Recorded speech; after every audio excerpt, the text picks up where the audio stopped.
Ayun, ayan yung service natin, no? Ito yung ginagamit natin pagpunta sa farm. Trike. Yan ang service ni nanay at ni tatay. So, punta na tayo sa farm. So, punta tayo sa farm. Ayan ang pasahero namin. Kaway-kaway! Nanay! Jen! Oh, ayan po sila. Ang driver namin ay si Kuya Bien. Hello. Okay.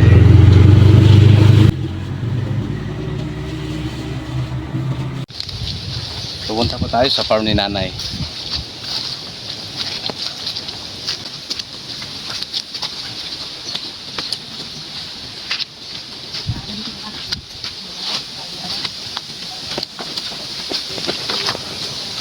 Medyo maputi kasi pag maulan. Pero ito, kalsada to. Pina-bulldozer natin siya para meron talagang daan papunta doon sa ating farm. So, tayo, punta tayo sa farm.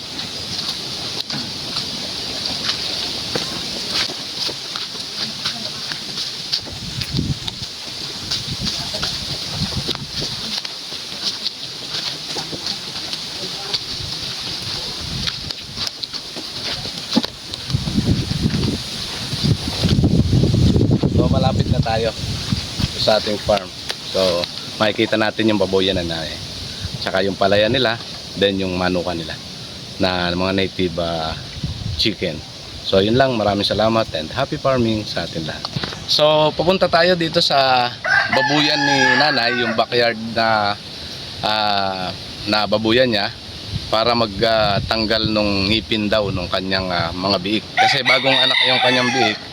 So tatanggalan natin ang ngipin kasi possible na masaktan yung kanyang yung inahin pagka dumedede, pag medyo malaki na at matatalas yung ngipin. So dito tayo sa farm, kaya puntahan natin siya.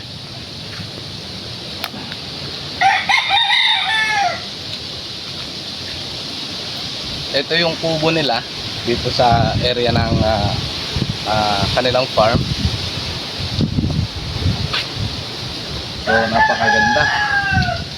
Daming aso. Chuk. So, ang maganda rito, ayan yung palayan. Palayan nila yan. So, complete package na dito. Halos buhay talaga, bagay nasa farm ka. Dahil yung palang sa palay pa lang, medyo makakasustain na doon sa pang-araw-araw natin pangangailangan. Kaya kahit marami siyang alagang aso bilang bantay dito, kayang suportahan yung pagkain. So, punta tayo doon sa babuyan.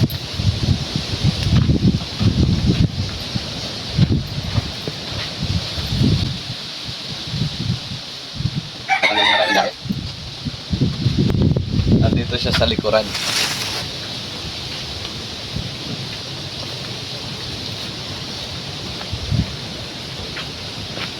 Lucky. Lucky. Oo. Kilala kami ng asong to kasi galing siya sa amin, anak ng aming alaga na aso. Dahil itim siya, ang tawag sa kanya ay si Blacky.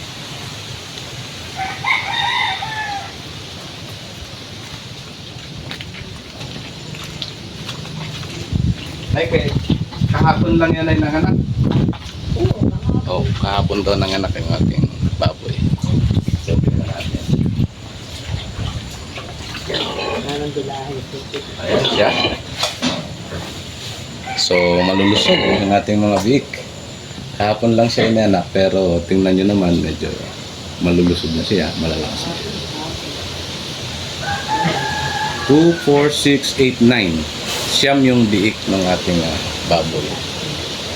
Blessing sapagkat meron tayong pera after 1 month lang. Possible pwede na natin ibenta siya. O kaya naman ay alagaan niya dito yung iba. Kasi dati mas marami yung baboy dito. Dahil meron pa dyan sa kabila, inahin din yun. Ayun.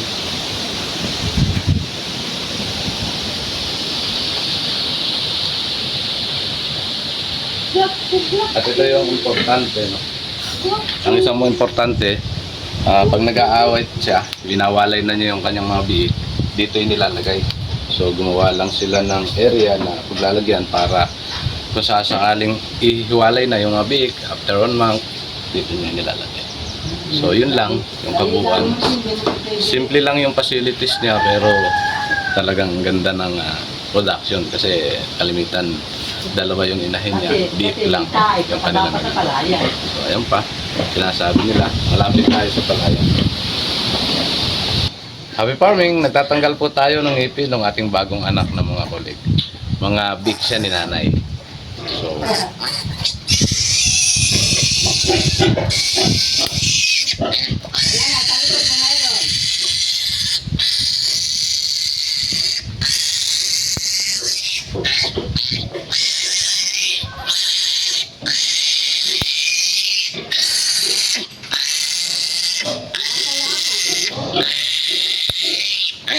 ayun.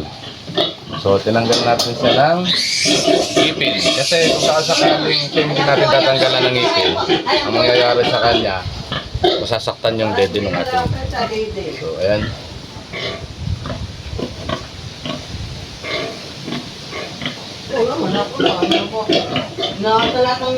Ganda ng ating beef. Hindi naman kukunin.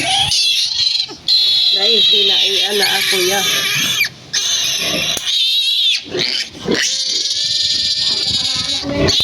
Ganun lang natin siya tanggalan.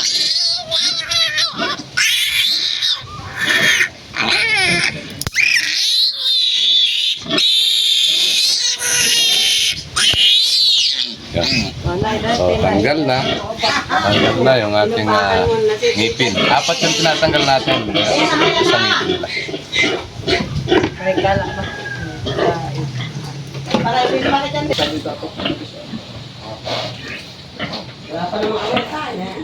Ayan yung ating isa pa.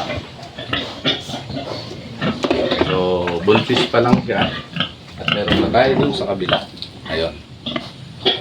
Ayun yung mga anak. 2, 4, 5, 5 na. Apat na. Oh, yan na, yan na. Yan sa likuran mo ah.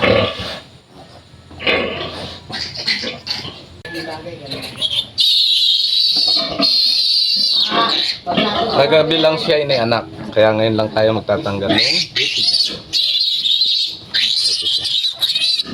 Makikita nyo, yan yung dalawang ipin yung tatanggalin natin. Kasi siya yung matigas. Tatanggalin natin yung gamit ang nail cutter.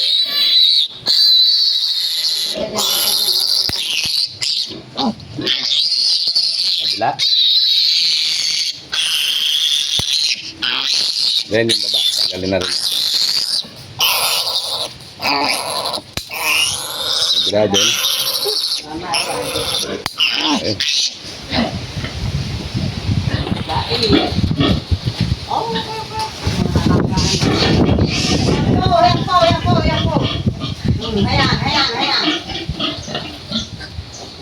Para hindi masakit na.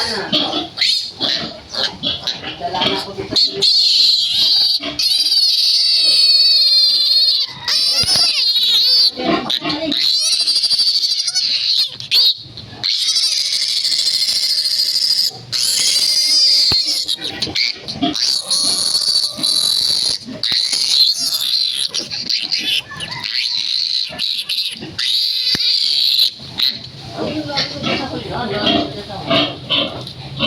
Mas maganda kasing gamit kong nipper, yung nipper natin. Pero at least okay na rin to. Ito yung medyo malaki na nail cutter. So yun yung ginagamit natin para sa pagtatanggal ng kanilang ipin. Pag hindi kasi natin tinanggal yung ipin nila, dadating yung panahon, masasaktan yung inahin pagka sa kanyang pagpapadede, na nagiging dahilan kung bakit lagi tumitindi yung inahin pag may nadede.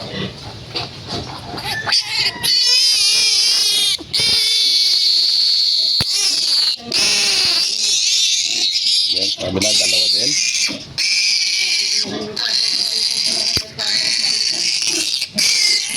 Sa baba, dalawa din sa baba. Isa na. Katapos na, isa na. Ayun, tanggal na siya. Oh, na. Oh, harap ka isa. Oh. Yan na nga. Marami babae. Malulusog yung ating mga big. Kasi ang lusog naman ng inahin niya. So yun ang batayan. Pag malusog ng inahin, kalimitan, mas maganda rin talaga.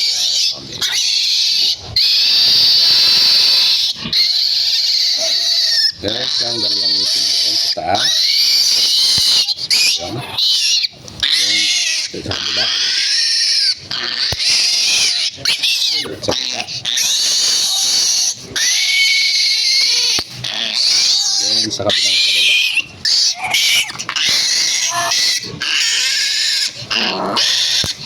Ganun lang naman yung pagtatanggal natin Oh, ganyan. ang kanyang mga ngipin. Ang susunod natin, di siya ay atin namang babatingan yung mga lalaki dahil may 4 na lalaki, 4 na babae yung anak. So ayan, tingnan natin.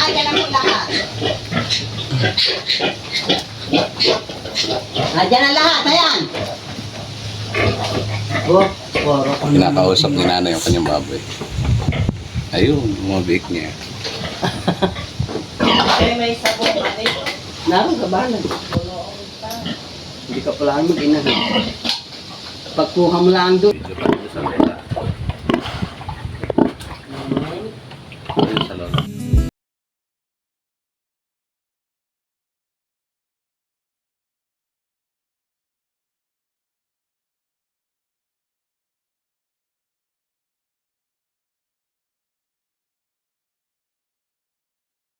Tanungin mo si Lola kung anong nangyayari doon sa ating palayan. Nayota. O, sa nagdadagdag ani dahil tumataba ang lupa ng palayan. So, dahil sa tayo ng mga baboy. So, dahil tabi siya ng palayan, yung ating tigiri, yung ating babuyan, so yung kanyang mga dumi nagiging fertilizer doon sa ating palayan. Ayan siya. Mapapansin nyo, katabi lang siya. Ayan.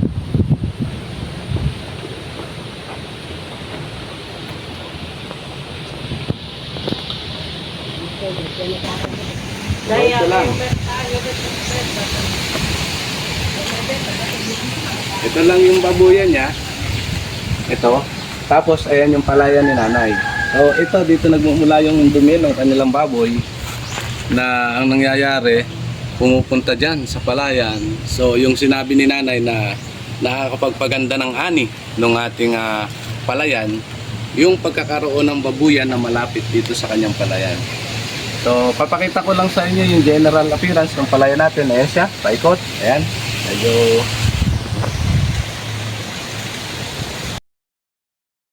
Pag tag-araw, yung ano ng tag-ani, dito nakaka 200. Kaban, linis. Hindi pa yan madaming hindi pa yan madaming fertilizer. Ilan lang ang fertilizer ang nilalagay. Dahil nga sa tayo ng baboy at ipot ng manok.